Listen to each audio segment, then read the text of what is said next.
I'm your blue state conservative coming to you from Portland, Oregon.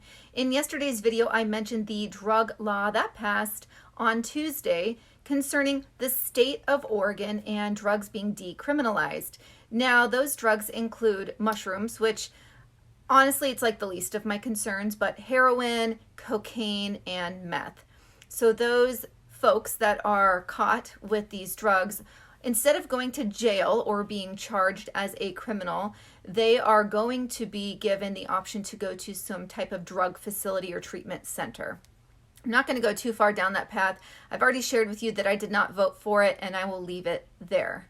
I want to share with y'all that I was on a conference call today presenting, and my big toe popped out of socket. It does that sometimes. I was a gymnast back in the day, and all my ligaments and tendons are all stretched out. But I ended up having to shove my toe back into socket while I'm speaking on the call, and I didn't skip a beat. You know what? If I was a liberal, I would have cried, hung up, and then filed for disability.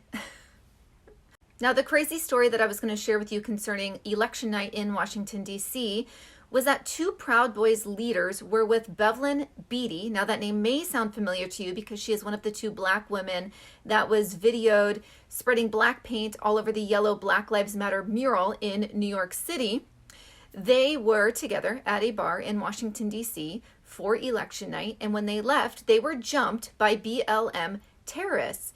They were stabbed, all three of them. Bevlyn was stabbed in the low back. One of the leaders was stabbed in the neck, and the other slashed in the abdomen. Now, they are all considered okay and no life-threatening injuries, but the fact that it happened is incredibly disturbing.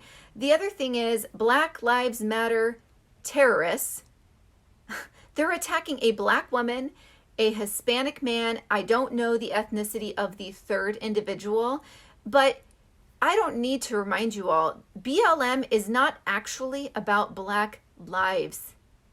We all know this.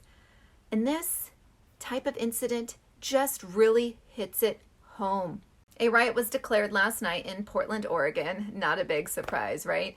The National Guard was called in, and what I saw last night was a lot of American flag burning. Now, President Trump did say that if he gets reelected, he would make a flag burning a 1-year prison sentence. I want that to happen yesterday.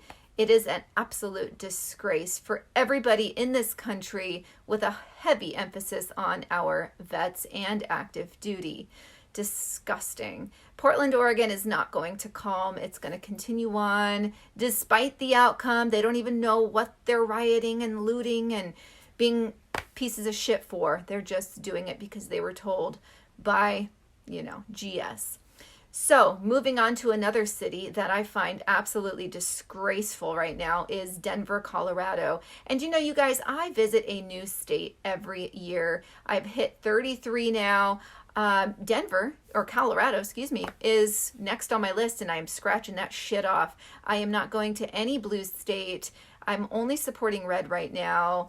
The one I live in, I'm trying to get the out.